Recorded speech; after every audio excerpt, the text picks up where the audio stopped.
Margaret Taylor was elbow-deep in soil when her life changed forever, though she wouldn't realize it until weeks later. The community garden in Columbus had become her sanctuary since losing her job at the publishing house.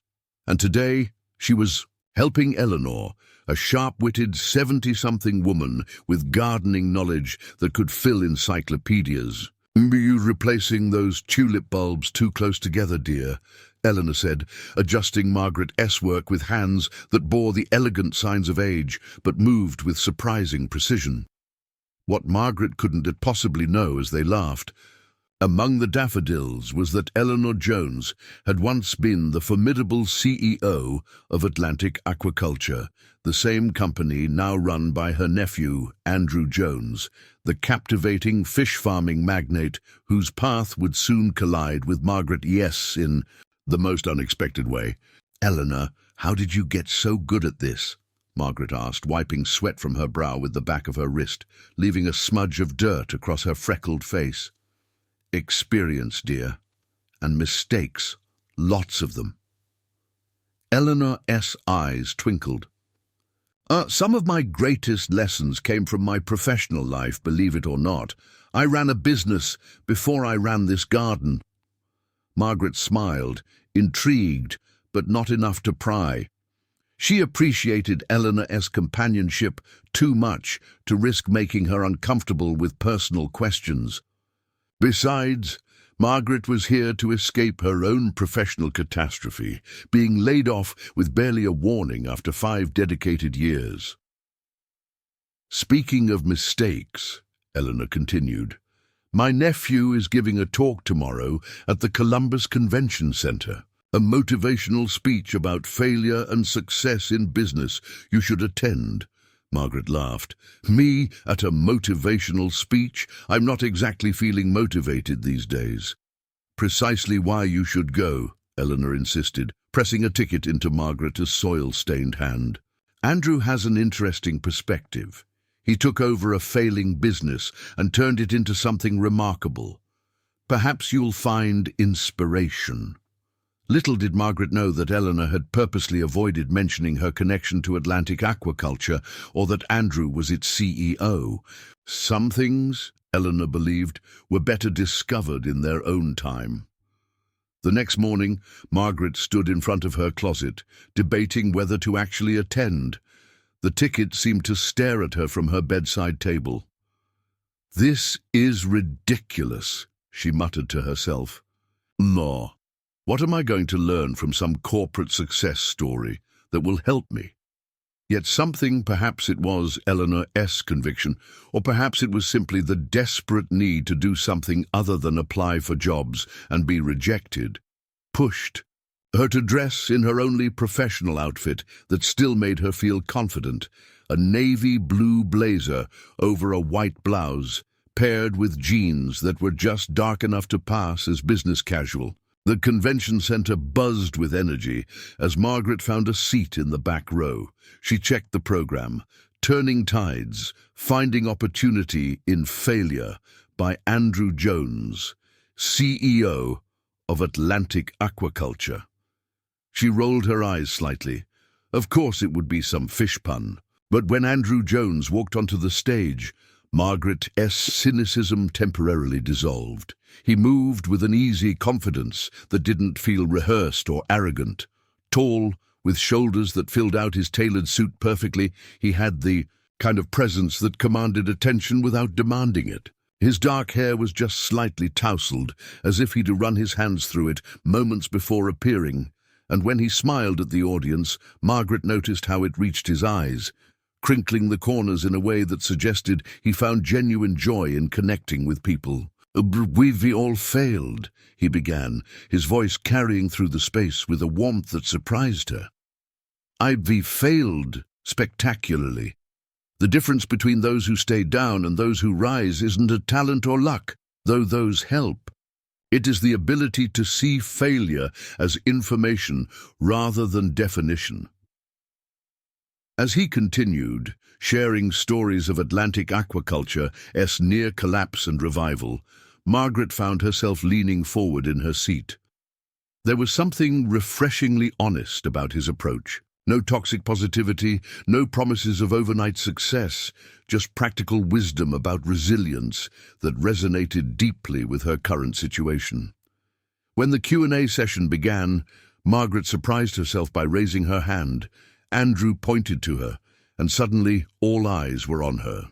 "Huggy, you talked about pivoting when your initial strategies failed," she said, her voice steadier than she felt. "But how do you know when to pivot and when to push through resistance that might eventually yield results?" Andrew's gaze locked with hers, and for a moment the crowded room seemed to fall away. "That is the million-dollar question, isn't it?" he replied, a slight smile playing at his lips. "Indeed, the answer lies in understanding the difference between obstacles and warnings. Obstacles challenge your how, warnings challenge your why. If the resistance is making you question your methods, pivot. If it's making you question your mission, listen carefully. You might need to chart an entirely new course." After the presentation, Margaret made her way toward the exit, processing his words. She was so absorbed in thought that she didn't notice Andrew approaching until he was right beside her. "That was an excellent question," he said, extending his hand. "Andrew Jones." "Margaret Taylor," she replied, taking his hand. His grip was firm but not overpowering, and she noticed calluses that seemed at odds with his executive status. "And your question stayed with me," he admitted. "It is one I still wrestle with myself. Are you in business?" Margaret laughed, a short, slightly bitter sound. "Was publishing. I am currently in the failure phase of the failure to success pipeline you described." "Ah," he nodded, genuine interest in his eyes. "And what's your pivot looking like?" "Lots of gardening, very little income," she said with a self-deprecating smile. "I am still figuring it out." "Gardening?" Something flickered across his face. Recognition, perhaps. "Where do you garden?" "The community plot on Maple Street. It's ceased become my therapy since the layoff." Andrew's phone buzzed, and he glanced at it with a frown. Sorry, I have to take this, but Margaret..." He pulled out a business card, scribbling something on the back. "I host a networking event for people in transition next week. It's casual, just conversations and connections. You should come." He handed her the card, their fingers brushing momentarily. "I'd like to hear more about your publishing experience and your gardening." Before she could respond, he was gone, leaving Margaret staring at the card in her hand, wondering what had just happened and why her heart was beating so rapidly in her chest. Margaret stared at Andrew's business card for 3 days before, finally texting the number he'd scrawled on the back. Each time she drafted a message, she deleted it, questioning her judgment. What would someone like Andrew Jones, successful, polished, confident, want with a recently unemployed editor, whose career highlight was publishing a cookbook that sold moderately well? "You're overthinking this," her roommate Zoe insisted, plucking the card from Margaret's fingers. "He invited you to a networking event. It's not a marriage proposal." "I know that," Margaret said, snatching the card back. "But there was something, I don't know, something in the way he looked at me." Zoe raised an eyebrow. "The way who looked at you? The millionaire fish farmer?"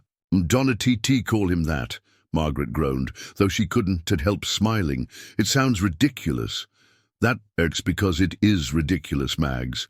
In what universe does a woman lose her job, plant some flowers, and then catch the eye of Columbus's most eligible bachelor? This isn't a romance novel." But against all logic, Margaret finally sent the text, "Hi Andrew, it's Margaret Taylor from your presentation. If the networking invitation still stands, I'd like to attend." "Thank you." His response came almost immediately. "Margaret, glad to hear from you. Absolutely, the invitation stands. Thursday, 7 p.m. The Anchor on Riverside. Casual attire, looking forward to it." The Anchor turned out to be a stylishly converted warehouse with exposed brick walls and floor-to-ceiling windows overlooking the river. Margaret arrived 10 minutes Early, a habit from her publishing days that she couldn't shake. She wore a forest green dress that Zoe had insisted brought out her eyes and made her red hair look like actual fire. Though Margaret had rolled her eyes at the hyperbole, she was examining a large aquarium built into one wall, filled with colourful fish she couldn't name, when a familiar voice spoke behind her. "Those are royal grammas," Andrew said. "Native to the Caribbean. Stunning, aren't they?" Margaret turned to find him standing closer than she expected, dressed in dark jeans and a light blue button-down shirt, with the sleeves rolled up to reveal tanned forearms. In this more casual setting, he seemed both more approachable and somehow more attractive. "They are," she agreed, trying to sound composed despite the sudden fluttering in her stomach. "Do they appear in your fish farms too?" He laughed, the sound warm and genuine. "No, Atlantic aquaculture focuses on sustainable food sources, salmon, tilapia, trout, nothing this exotic, but I've always loved tropical fish. My aunt got me my first aquarium when I was 9. "Your aunt sounds wonderful," Margaret said. A peculiar expression crossed Andrew A.'s face. "She is. Formidable. Brilliant and impossible to argue with. She actually—" He paused, seeming to reconsider whatever he was about to say. "She has been a major influence in my life and career." People began to arrive, and Andrew shifted into host mode, introducing Margaret to entrepreneurs, career coaches, and HR representatives from various Columbus businesses. She found herself engaging in conversations that weren't just about job opportunities, but about ideas, innovations, and surprisingly personal stories of professional reinvention. "So what is your story?" asked a woman who had introduced herself as Tanya, the founder of a digital marketing agency. "Everyone here has one, the moment they decided to change direction." Margaret hesitated, conscious of Andrew standing nearby, clearly listening while pretending to be absorbed in another conversation. "I'm still in the middle of mine, I think," Margaret admitted. "I was a senior editor at Luminous Press until the acquisition. I loved discovering new voices, helping shape manuscripts into something that could touch readers' lives." She took a sip of her wine, surprised by her own openness. "When I was laid off, it felt like losing part of my identity." "What did you do?" Tanya prompted. "I planted flowers," Margaret said with a small laugh. "Literally, I joined a community garden and started digging in dirt alongside an incredible woman named Eleanor, who seems to know everything about horticulture and life in general." Andrew's head snapped toward her so quickly that he sloshed his drink. "Eleanor," he repeated, his voice strangely intense. "From the Maple Street garden?" Margaret nodded, confused by his reaction. "Yes. Do you know her?" Before Andrew could respond, they were interrupted by a late arrival, a striking woman in her 50s who greeted Andrew with a familiarity that made Margaret instantly curious. "Sorry I'm late," the woman said, kissing Andrew's cheek. "Board meeting. It ran long." "No problem," Andrew said, though Margaret noticed a slight tension in his smile. "Margaret, this is Victoria Blackwood, Atlantic Aquaculture SCOO and my right hand. Victoria, this is Margaret Taylor." Victoria's handshake was perfectly calibrated, professional, but not intimidating. "Ah, the publishing editor. Andrew. Mentioned you." Her smile was pleasant but assessing. "Fascinating industry, always in flux." "That is one way to put it," Margaret replied, matching Victoria's tone. "Does Margaret gardens with my aunt?" Andrew said, an odd emphasis in his voice. Victoria's perfectly shaped eyebrows rose slightly. "Does she now? How serendipitous." The evening continued, but a new undercurrent had emerged. Margaret caught Andrew watching her when he thought she wasn't tea-looking, and Victoria seemed to materialize beside them whenever their conversation became too private. As the event wound down, Andrew walked Margaret to her car. The night air was cool, and she wrapped her cardigan tighter around her shoulders. "Thank you for coming," he said, his voice lower and more intimate than it had been inside. "I hope you made some valuable connections." "I did," she nodded. "It was unexpected." "In a good way, I hope." "Yes," she admitted, "though I am curious about something."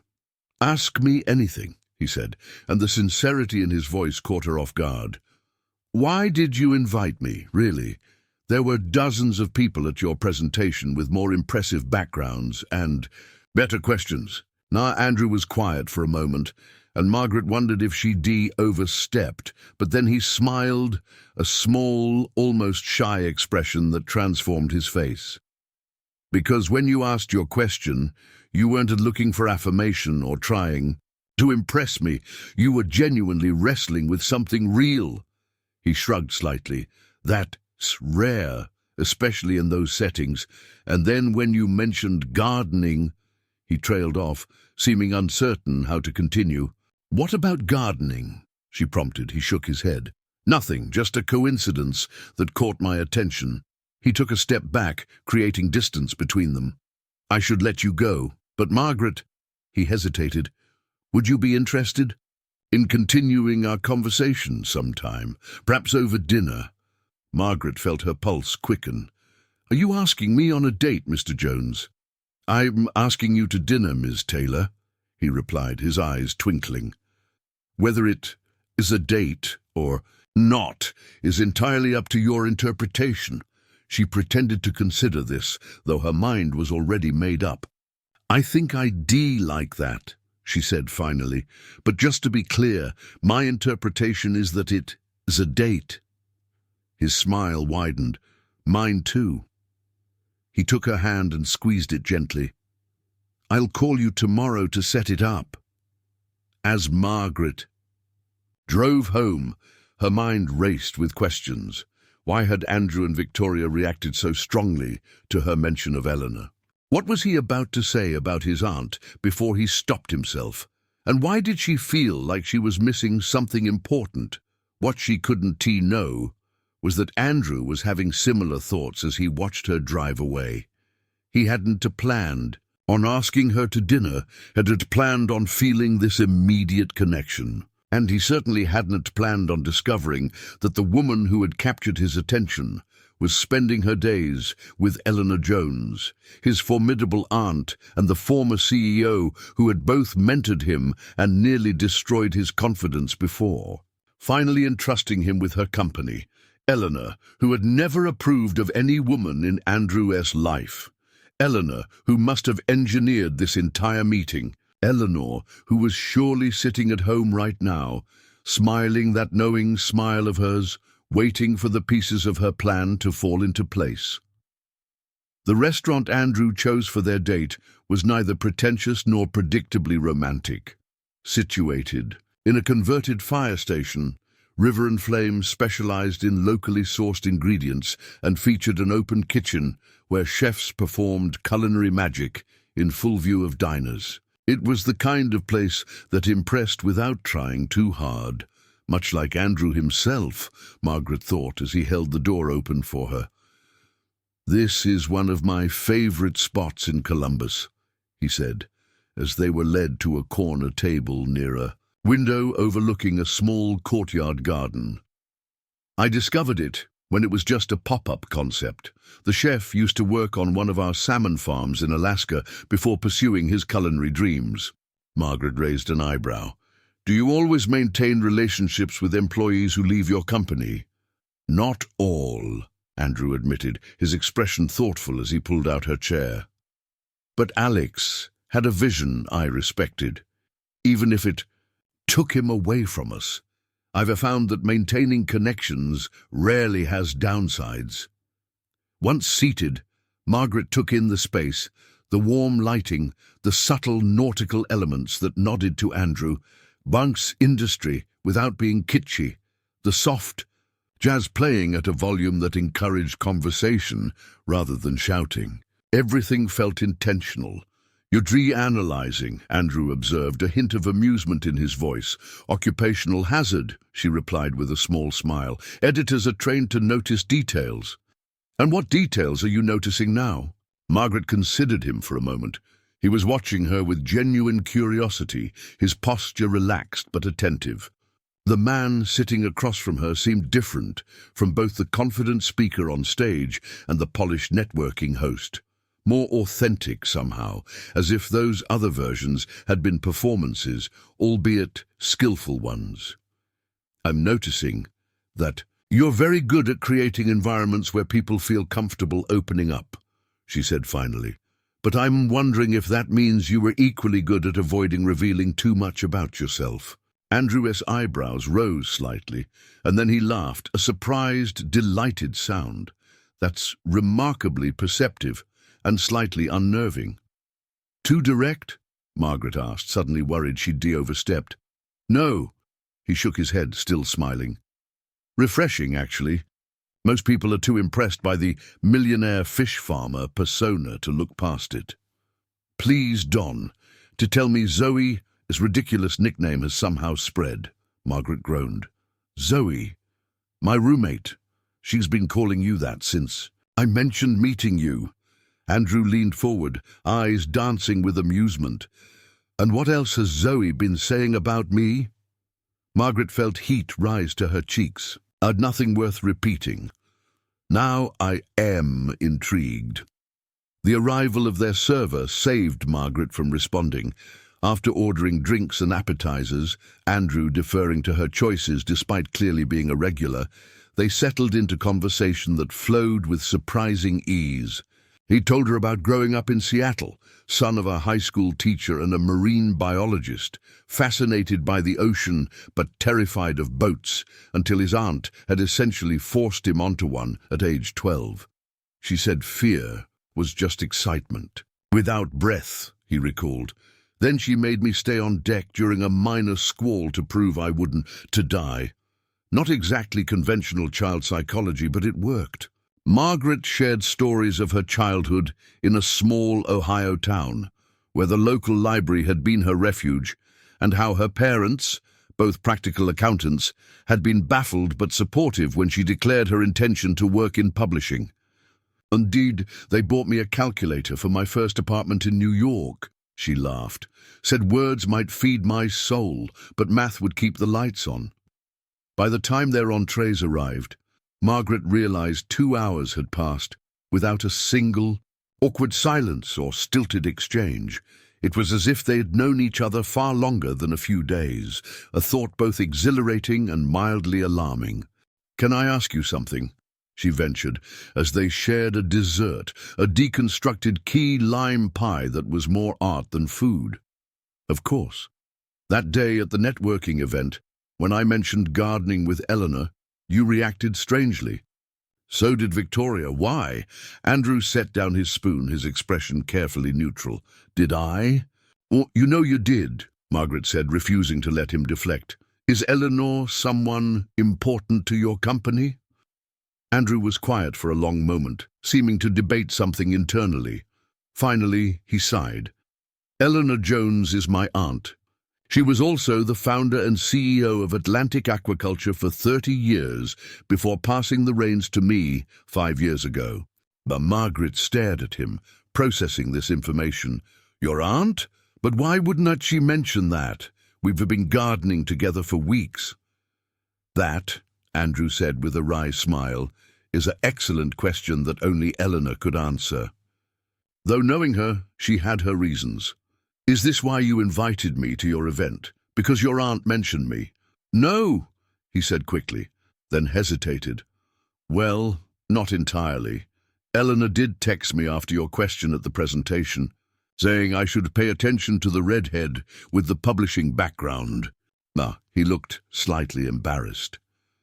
"But I was already intrigued by you before I knew about your connection to her." Margaret sat back in her chair, trying to make sense of this revelation. "So your aunt has been listening to me ramble about."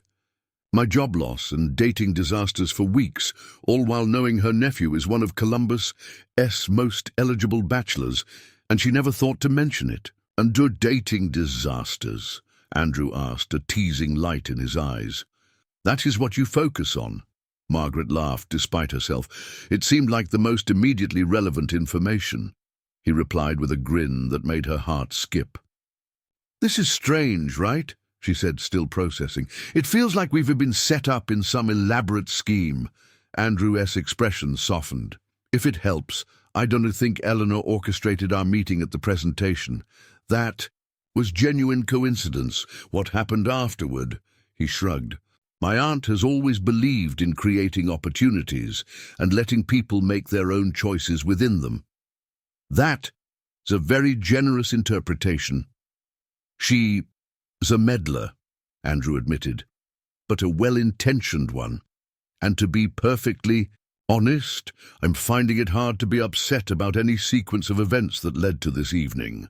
The sincerity in his voice cut through Margaret's confusion. She studied him across the table. This man who had gone from abstract success story to real person with surprising speed. Whatever Eleanor's motivations, the connection she felt with Andrew seemed genuine. I am not upset either, she said, softly, just processing. After dinner, Andrew suggested a walk along the riverfront. The night was clear, stars visible despite the city lights, and a gentle breeze carried the scent of water and late-blooming flowers. They strolled side by side, close enough that their hands occasionally brushed, sending little sparks up Margaret's arm. As they so, Andrew said, after they walked in comfortable silence for a few minutes. What does this mean for us? Does knowing Eleanor's connection change things?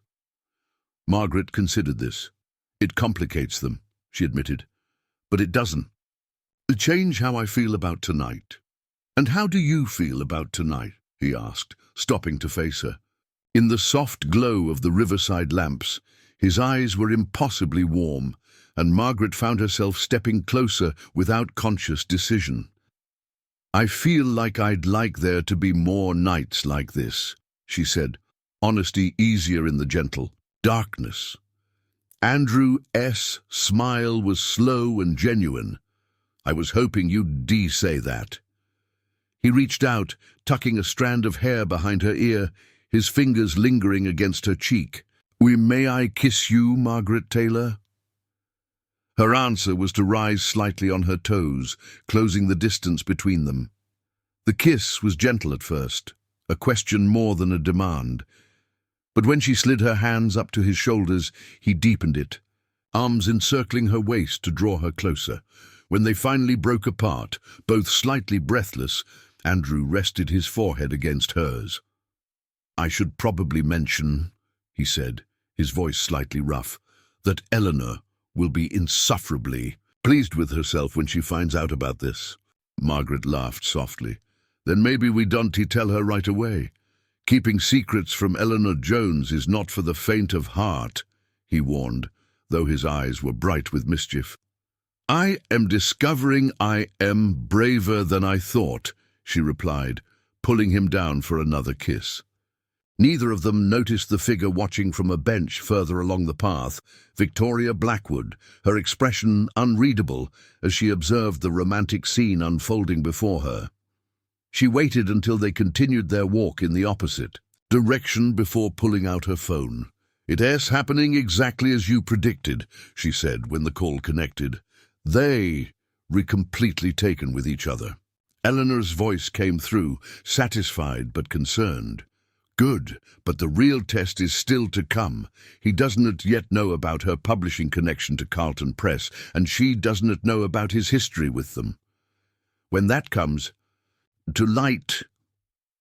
Are you sure this is wise? Victoria asked, watching the couple's retreating figures, playing with people's hearts this way.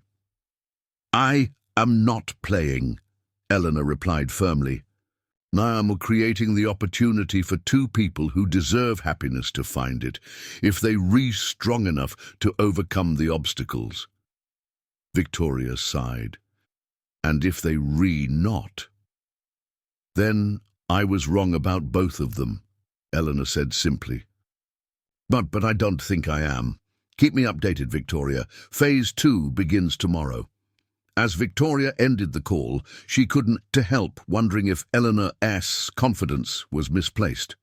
The chemistry between Andrew and Margaret was obvious, but chemistry wasn't enough to survive the revelation that Margaret's former publishing house, Luminous Press, was now a subsidiary of Carlton Press, the company whose predatory business practices had nearly destroyed Atlantic aquaculture a decade ago. A company Andrew had sworn never to forgive.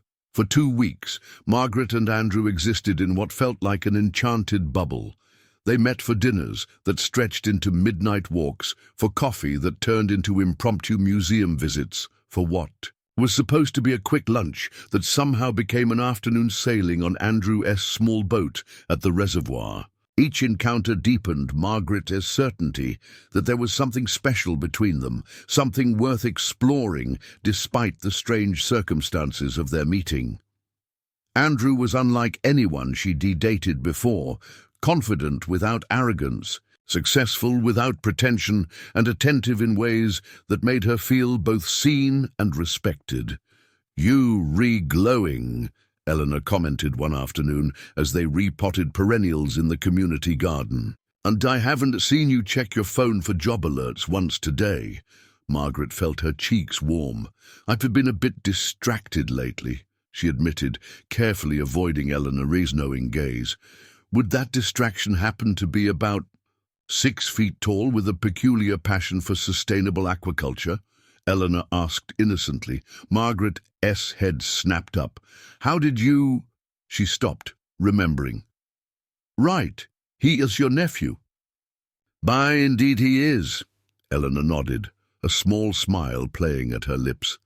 "Though neither of you has seen fit to mention to me that you've been seeing each other. We wanted to be sure of what we were feeling before bringing family into it," Margaret said, the half-truth coming easily. In reality, keeping their relationship from Eleanor had become a private game between them, one that had apparently failed. "And are you sure of what you're feeling?" Eleanor's tone was light, but Margaret sensed a seriousness beneath the question. "I think I could be," Margaret admitted softly. "Given time?"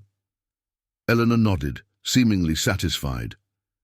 "Time is precious, Margaret, but so is proper foundation. New relationships are like these transplants. They need solid ground beneath them, not just sunshine and water." Before Margaret could decipher this cryptic advice, her phone buzzed with a text from Andrew. "Unexpected opportunity just came up. How do you feel about accompanying me to a business dinner tonight? Potential major investor. Boring for you, possibly, but I'd love your company." Margaret smiled as she typed her reply. "I spent years making small talk at publishing events. I can handle a business dinner. What time?" His response came quickly. "Perfect. I'll pick you up at 7. Wear something formal-ish. And fair warning, Victoria will be there." "Good news?" Eleanor asked, noting Margaret's easy expression. "Dinner with Andrew tonight. And apparently, Victoria." Something flickered across Eleanor's face. Concern, perhaps. "Victoria can be intense, but she's fiercely loyal to both Andrew and the company. Keep that in mind." "That sounds ominous," Margaret said, half-joking. Eleanor patted her soil-covered hand. Just remember that in business, as in gardening, what appears on the surface isn't always the full story. Now tell me about this purple cone flower.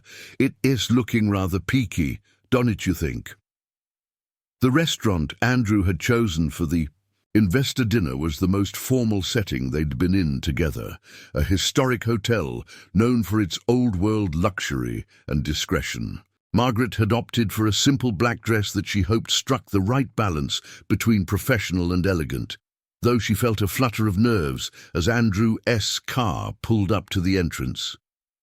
"You look stunning," he said as he helped her from the car, his eyes appreciative but respectful.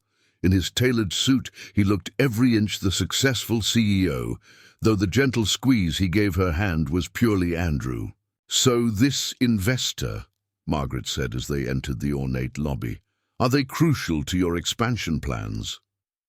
Andrew nodded, guiding her with a light touch at the small of her back. "Potentially, Carlton Financial has the resources to fund our entire South American initiative, which would mean sustainable farms in 3 new countries within 2 years instead of 5. "That's impressive," Margaret said. "And it would help local economies too, right? That S part of your model." The pride in Andrew's smile made her heart swell. "Exactly. Each farm employs locally, uses sustainable practices, and provides high-quality protein sources where they are often scarce. It is business with purpose." He paused outside the restaurant entrance. "Thank you for coming tonight. Having you here means a lot. And there's is nowhere else I'd rather be," she said honestly, and was rewarded with a quick, warm kiss before they entered the restaurant. Victoria was already at the table, deep in conversation with a silver-haired man whose expensive watch caught the light as he gestured. They both stood as Andrew and Margaret approached. "Richard, may I present Andrew Jones, CEO of Atlantic Aquaculture," Victoria said smoothly, "and his guest, Margaret Taylor." "De pleasure," Richard Carlton said, shaking Andrew's hand firmly before turning to Margaret with a smile that didn't quite reach his eyes. "Miss Taylor." "Mr. Carlton," Margaret replied automatically, then froze as the name fully registered. Carlton, as in Carlton Financial, as in Carlton Press, the publishing conglomerate that had acquired Luminous Press 6 months ago, leading to the layoffs that had included her position. Andrew, noticing her sudden tension, placed a supportive hand at her elbow. "Margaret," she forced a smile. "Sorry, just realized I've attended events where Mr. Carlton was present back in my publishing days." Richard's gaze sharpened. "You worked in publishing? With which house?" "Luminous Press," Margaret said, maintaining her composure, despite the sick feeling in her stomach. "I was a senior editor in their lifestyle division." Andrew's hand tightened almost imperceptibly on her arm. "Ah, yes," Richard nodded. "One of our more recent acquisitions. A shame about the redundancies, but business is business. Wouldn't you agree, Mr. Jones?" There was something pointed in his tone that made Margaret glance at Andrew. His expression had hardened, the warmth she'd come to expect, replaced by something cooler and more distant. "Some business practices are more necessary than others," Andrew replied evenly. "Shall we sit?" Throughout the appetizers, Margaret watched the subtle power play unfolding between Andrew and Richard. Victoria maintained a professional demeanor, but Margaret caught her shooting, concerned glances at Andrew whenever he delivered a particularly clipped response to Richard's questions about Atlantic aquaculture's financial projections. When Richard excused himself to take a call between courses, Margaret leaned closer to Andrew. "Is everything okay? You seem tense." "Everything's fine," he said, though his smile didn't reach his eyes. "Just business." Victoria, overhearing, gave Margaret a look that clearly communicated this was not the time or place. Frustrated and increasingly confused, Margaret excused herself to the restroom, needing a moment to collect her thoughts. She was just about to return to the table when she heard Victoria's voice from around the corner. "Can't you let personal history cloud your judgment, Andrew? Carlton Financial is the best option for expansion." "You know what they did," Andrew replied, his voice tight with restrained anger. "What they do to every company they touch. They acquire, they dismantle, they extract value without concern for people or purpose, just like they did with Luminous Press, with Margaret." Career. Margaret froze, pressing herself against the wall to remain unseen. "That was unfortunate timing," Victoria acknowledged. "But you can to possibly think Eleanor arranged for you to meet Richard tonight knowing Margaret would be with you." T.I. This has her fingerprints all over it. The question is why? What game is she playing? Perhaps she's testing whether you've truly moved beyond what happened with Carlton Press 10 years ago, Victoria suggested. Whether you can separate business decisions from personal vendettas. It is not a vendetta when they nearly destroyed everything my family built, Andrew countered. When they used inside information from that publishing deal to manipulate our stock and almost force a hostile takeover. Margaret's mind raced. Publishing deal 10 years ago? She hadn't worked at Luminous then, but she remembered industry gossip about Carlton's aggressive expansion, including rumors about questionable tactics involving a book on sustainable businesses. Ancient history, Victoria said firmly. Focus on the present, Andrew. Carlton Financial is a separate entity from their publishing arm, and they offering terms no other investor can match. At what cost? Andrew asked, but his voice had lost some of its edge. I should get back to Margaret. She must be wondering what's going on. Margaret quickly retreated a few steps, then walked forward normally as if just leaving the restroom. She nearly collided with Andrew as he rounded the corner. Hey, he said, his expression softening immediately upon seeing her. I was coming to check on you. I am fine, she assured him, searching his face. Are you? Things seem a bit tense with Mr. Carlton. Andrew hesitated, then gently guided her to a quiet alcove away from the main dining area. There's history there. Richard Carlton's publishing company was involved in a situation that nearly cost Atlantic Aquaculture everything about 10 years ago. What happened? Margaret asked softly. It's complicated, Andrew sighed, and not dinner conversation. But seeing him tonight and then learning about your connection to Luminous, he shook his head. It was unexpected. Andrew, Margaret said carefully, if my former employment with a Carlton subsidiary makes this awkward, I understand. But I had no idea about any history between your company and Carlton. No, he said quickly, taking her hand. This isn't tea about you. You're a victim of their business practices, not a part of them. His expression softened further. I'm sorry if I've been distant. Seeing Richard Carlton tonight brought back memories I thought I deprocessed. Margaret squeezed his hand. We should probably get back before Victoria sends a search party. Andrew nodded, but didn't move. Margaret, after dinner, would you mind coming back to my place? There are things I think we should talk about, things you should know if we were going to continue seeing each other. The seriousness in his voice sent a flutter of anxiety through her, but she nodded. Of course.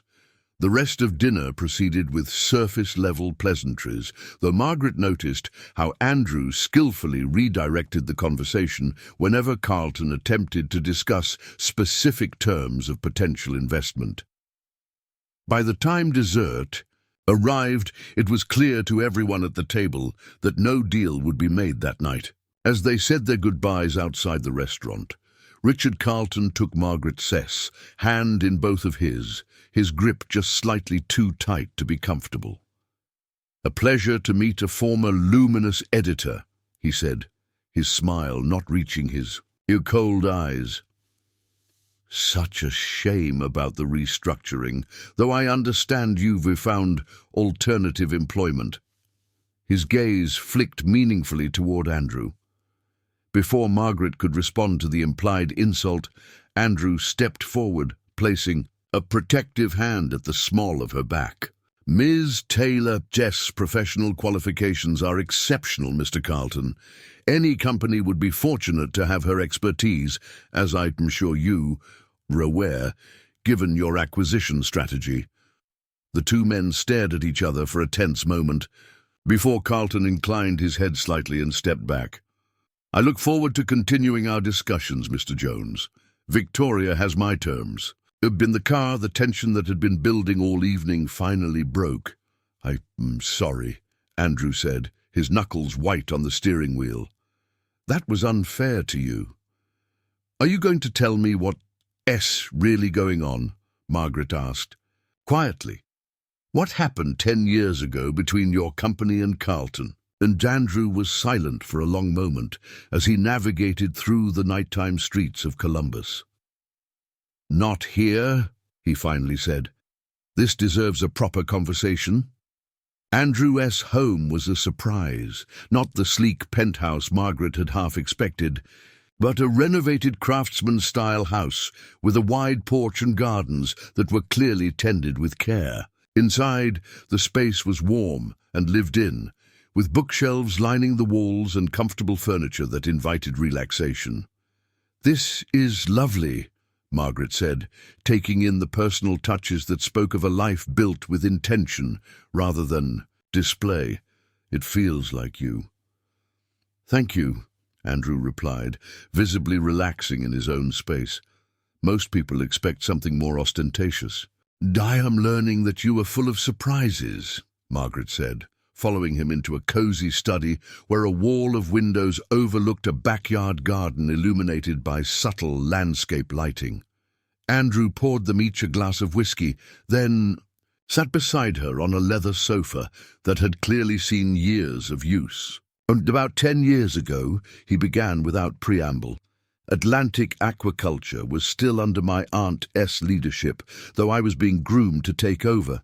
We were pioneering some sustainable farming techniques that could have revolutionized the industry. And he took a sip of his drink before continuing. We were approached by an author working on a book about sustainable businesses. She wanted to feature Atlantic as a case study. Eleanor was cautious. She always is about publicity. But I convinced her it would be good exposure. I was young, eager to make my mark. The author was with Luminous Press, Margaret guessed. Andrew nodded grimly. Initially. But mid-project, her contract was acquired by Carlton Press in one of their early publishing takeovers. We didn't think much of it at the time. Corporate restructuring happens. But within weeks of sharing our proprietary farming methods and financial projections for the book, we noticed unusual activity in our stock. Someone was using the information, Margaret said softly, the pieces falling into place.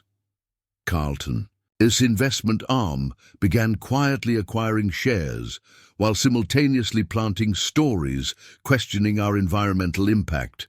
Completely fabricated concerns based on the very innovations we shared for the book. Our stock plummeted. We nearly lost control of the company. His voice had grown hard with the remembered betrayal. The book was mysteriously delayed, then cancelled altogether once the damage was done. That is horrible, Margaret said, genuine outrage colouring her voice. And illegal, surely. Unethical, certainly. Illegal in ways that were difficult to prove conclusively. Andrew sighed. We filed complaints with the SEC, but Carlton has powerful attorneys. In the end, Eleanor managed to outmaneuver them. She mortgaged everything she owned, called in favours from industry allies, and bought back enough shares to maintain control. But it cost us years of growth and nearly broke my aunt's spirit. Margaret set down her glass, mind racing. And now Carlton Financial wants to invest in your South American expansion. Poetic, isn't it? Andrew's laugh held no humour. They nearly destroy us, and a decade later they want to profit from our recovery. But why would Eleanor arrange for you to meet with them? It doesn't make sense. Andrew ran a hand through his hair, a gesture Margaret had come to recognize as a sign of frustration. That is what I can figure out unless what? Unless she's testing me, he said slowly, testing whether I've truly become the CEO she believed I could be, one who makes decisions based on business merit rather than personal history. And have you? Margaret asked gently. Andrew looked at her for a long moment, vulnerability evident in his expression. I don't know. The terms Victoria negotiated are exceptional. No other investor is offering anything close to what we need for the timeline we want. But the idea of being in business with Richard Carlton, he shook his head, and now there's you. Me? Margaret frowned. What do I have to do with your business decision? Nothing. Everything. Andrew set his glass down and took her hands in his. Margaret, these past 2 weeks have been. I've never connected with someone the way I have with you, but discovering your history with Luminous, which is now part of Carlton's empire, it felt like the universe playing a cruel joke. Margaret pulled her hands away, a chill settling in her chest. And are you saying my previous employment is a problem for you, that because I worked for a company Carlton later acquired, you are questioning what's developing between us? No, Andrew said quickly, reaching for her again. That's not what I meant at all. I'm saying it's one more complication in an already complex situation. Between Eleanor's mysterious matchmaking, Victoria's pressure to accept Carlton's investment, and now finding out you were collateral damage in Carlton's business tactics. So that's how you see me, Margaret interrupted, standing up. As collateral damage in some corporate game. Another victim for you to rescue, like your salmon farms in developing countries. Margaret, please. Andrew stood as well, distress evident in his eyes. You were twisting my words. I care about you deeply. That is why I'm telling you all this. I want complete honesty between us. Then be honest, she challenged. If Carlton wasn't involved, if I had lost my job at any other publishing house, would you have these doubts about us? The moment of hesitation before he answered told her everything. I need to go, Margaret said quietly, gathering her purse. Margaret, wait. It's not that simple. Actually, it is, she replied, fighting to keep her voice steady. I'm not a character in your corporate revenge story, Andrew. I'm just a person who lost a job I loved and happened to meet someone I thought might be special. Clearly, I was wrong.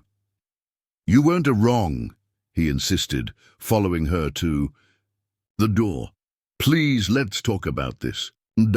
I think we've said enough, Margaret replied, the hurt transforming into a protective anger. Goodbye, Andrew.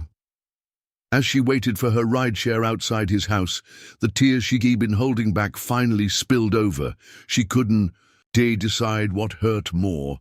The rejection she'd felt in his hesitation, or the realization that the connection she'd thought was so genuine might have been orchestrated by Eleanor all along.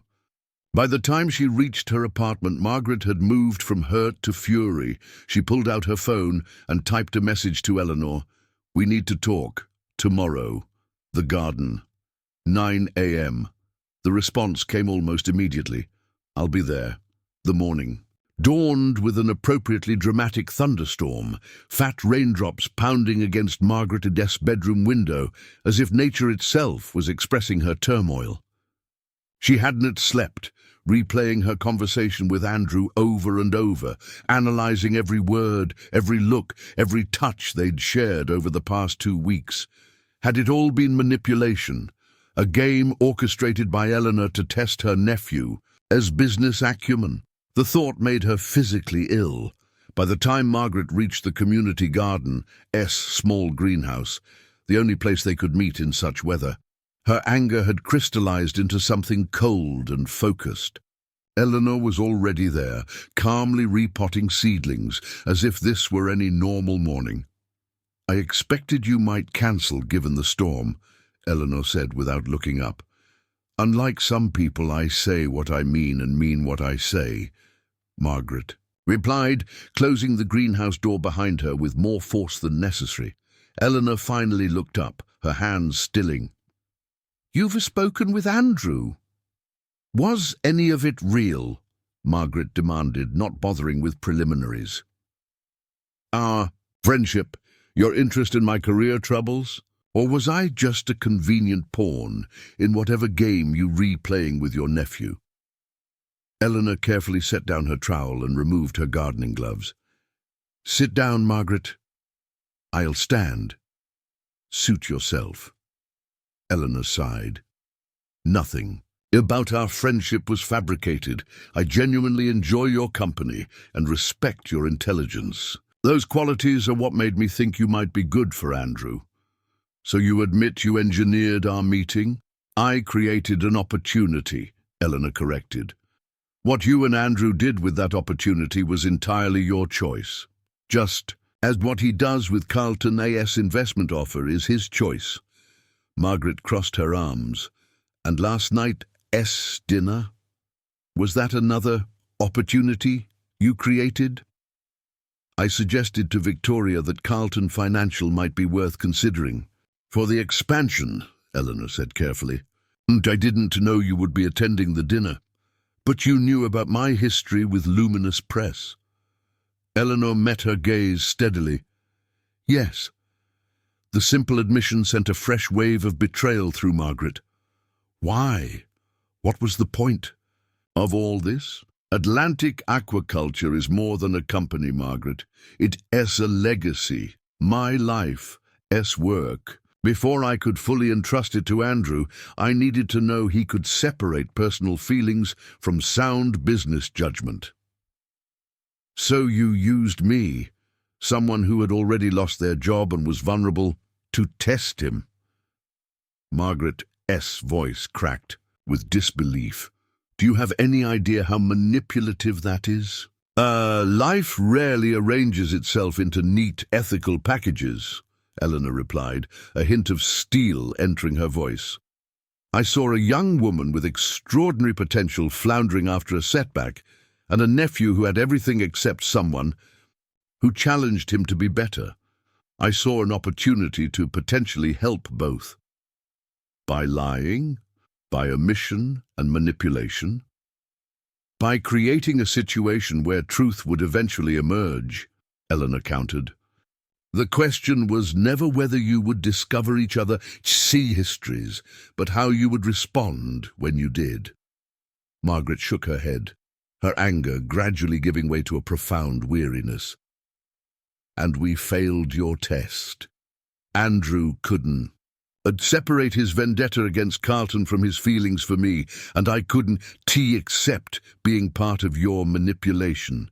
Game over. Is it? Eleanor asked quietly. Is that truly what happened last night? He hesitated. Margaret said, the hurt fresh again in her voice. When I asked if he would have these doubts about us if Carlton wasn't involved, he hesitated. Eleanor rose slowly, her movements deliberate as she crossed to stand before Margaret. My nephew has spent a decade learning to protect himself and this company from people who would exploit it. That hesitation wasn't about you, Margaret. It was about his own fear that he might be making the same mistake he made 10 years ago, trusting too easily, opening himself to vulnerability. That doesn't make it hurt any less, Margaret whispered. No, Eleanor agreed, surprising Margaret by taking her hand. It doesn't but ask yourself this, what hurts more, his moment of hesitation or the thought of walking away from what you've begun to build together? Before Margaret could answer, the greenhouse door burst open, admitting a thoroughly drenched Andrew. He stopped short when he saw them together, water dripping from his hair and clothing. Should have known you'd be here, he said to his aunt, though his eyes never left Margaret's face. Eleanor looked between them, a small smile playing at her lips despite the tension. And that's my cue to leave. She gathered her gardening tools unhurriedly. Remember what I said about foundations, Margaret. The strongest ones are built on rocky ground, not smooth sand. With that enigmatic statement, she slipped past Andrew and out into the rain. For a long moment, they simply stared at each other, the patter of raindrops on the greenhouse roof filling the silence. You were soaked, Margaret finally said, her voice softer than she'd intended. I didn't take time to find an umbrella, Andrew replied. Victoria called me this morning. Said she'd seen you heading here and thought I should know. Victoria seems to know a lot of things, Margaret observed. She's observant and loyal. Andrew took a tentative step forward. Margaret, I didn't sleep at all last night. All I could think about was the look on your face when you left. And I didn't sleep either, she admitted. Another step. I was wrong, he said simply. Not about Carlton, he's still exactly who I think he is. But about letting that history affect how I see you, even for a moment. You hesitated, Margaret said, the hurt still evident in her voice. I did, Andrew acknowledged, and I've spent every minute since then hating myself for it. He closed the remaining distance between them, though he didn't touch her. The truth is, I was scared. Not of you or your connection to Luminous, but of how quickly and completely I've fallen for you. It terrified me, so I grabbed onto the Carlton connection as a way to create distance, to protect myself. From what? Margaret asked, searching. His face. From how much it would hurt to lose you, he said simply. I've spent 10 years building walls around Atlantic aquaculture, around myself, to prevent another Carlton situation. Then you came along and somehow slipped past every defense without even trying. Despite herself, Margaret felt her resolve weakening. Andrew, I've made my decision about Carlton Financial, he interrupted. I am turning down their investment, not because of our history, but because there are other partners whose values better align with ours. It will take longer to expand, but it will be on terms we can be proud of. You don't have to do that because of me, Margaret said. I am not. I am doing it because it is the right choice for the company, regardless of personal feelings. He hesitated, then reached for her hand. But there is another decision I've made that is entirely because of you. When she didn't pull away, he continued, I want to see where this goes, Margaret. No games, no tests, no manipulations. Just you and me figuring out if what we've started could be something lasting. How can I trust that? Margaret asked, though her fingers had curled around his. How do I know this isn't just another opportunity created by your aunt? Because of this, Andrew said, and pulled a small notebook from his jacket pocket, dripping wet from his journey. Through the rain, he opened it to reveal pages of handwritten notes, the ink now smudged but still legible. I started writing down everything I wanted to tell you the day after we met. Things that made me think of you. Questions I wanted to ask. Places I wanted to take you. He flipped through pages filled with his handwriting. This isn't a part of any plan, Margaret. This is just me falling for you a little more each day. The simple, tangible evidence of his feelings, so contrary to corporate schemes and manipulations, broke through the last of Margaret E.S. defenses. I want to believe you, she whispered. Then believe me, he said, cupping her face gently. Or better yet, let me prove it to you day by day. I can promise I want to make mistakes, but I can promise that what I feel for you is real and worth fighting for. No.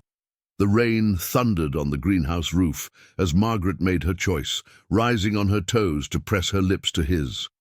Andrew responded immediately, pulling her close despite his sodden clothes, kissing her with the desperation of someone who'd feared they'd lost something precious.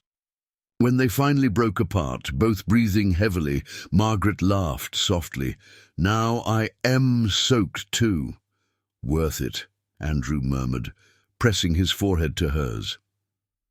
Outside, partially sheltered under the Building S overhang, Eleanor watched the scene unfold through the greenhouse-'s misty windows. She pulled out her phone and dialed. Phase 2 complete, she said when Victoria answered. They will be past the test. And the Carlton deal? Victoria asked. Andrew will make the right decision, Eleanor said confidently. But more importantly, he has made the right choice about Margaret. Agusi, you're a terrible meddler, you know, Victoria said, though her tone was affectionate. The best kind, Eleanor agreed, the kind who gets results.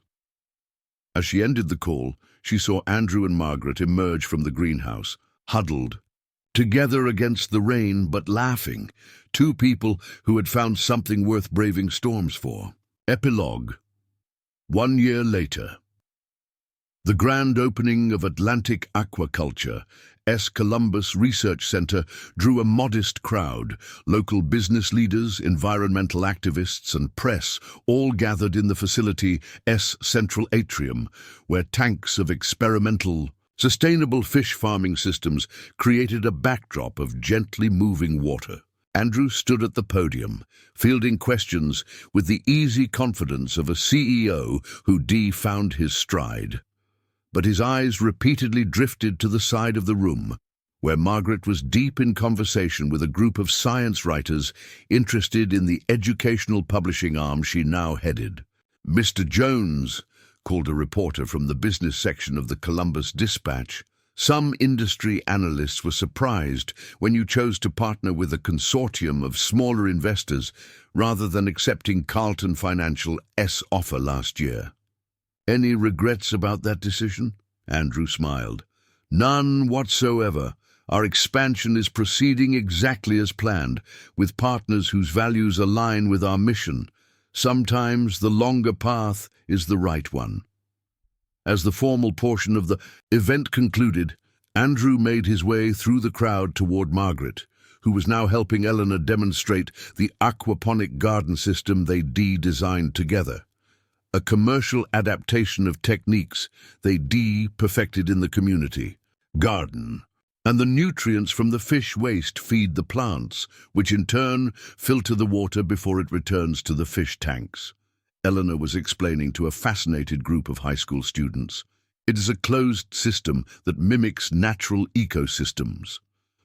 "Much like a successful business," Margaret added, catching sight of Andrew approaching, "every element serving a purpose, supporting the others."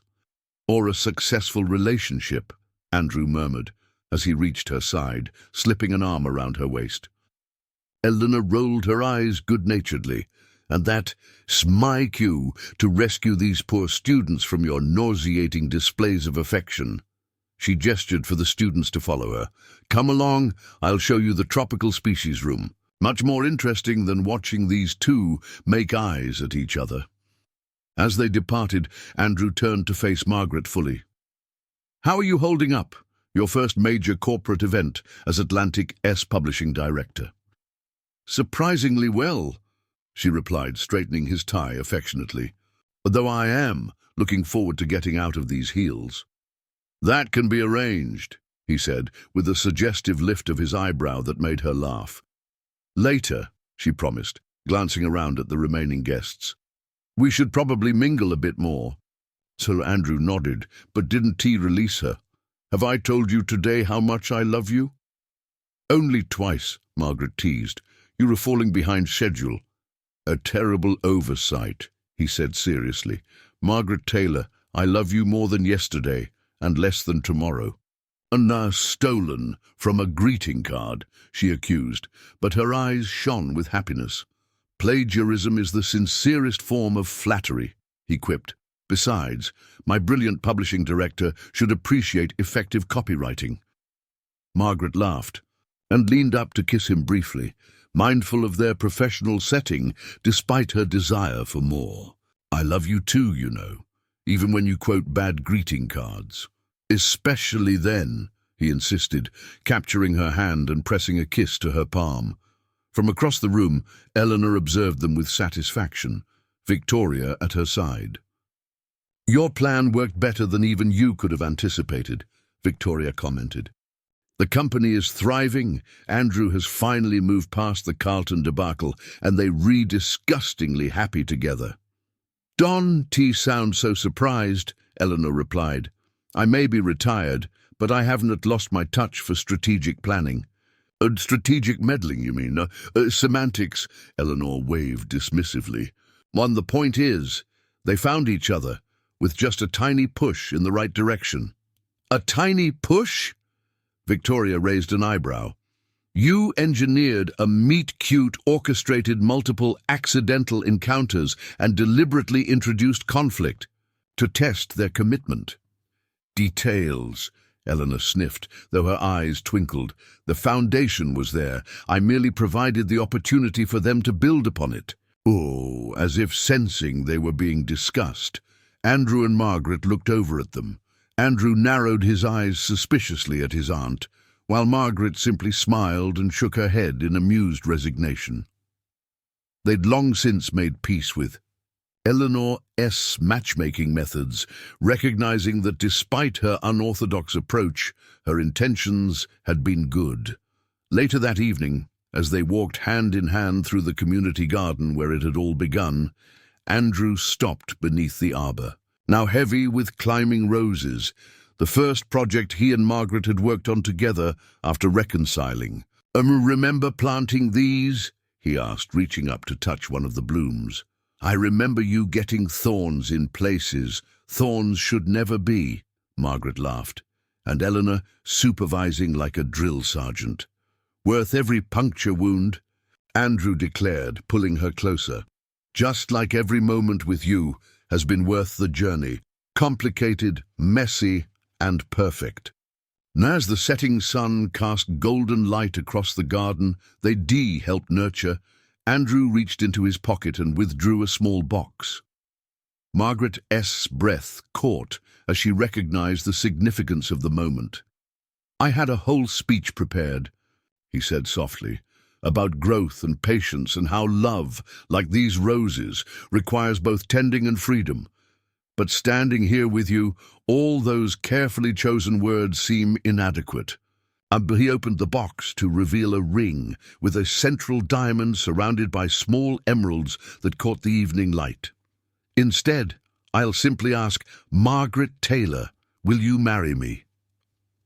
Tears sprang to Margaret's eyes as she looked from the ring to the man holding it, the man who had moved from stranger to adversary to the love of her life in the span of a year. "Yes," she whispered. "1,000 times, yes." As he slipped the ring onto her finger and gathered her into his arms, neither of them noticed Eleanor watching from the garden entrance, a satisfied smile on her face. Her work here was done, though she was already contemplating which of the new research associates might be perfect for Victoria. After all, creating opportunities was what she did best. The end.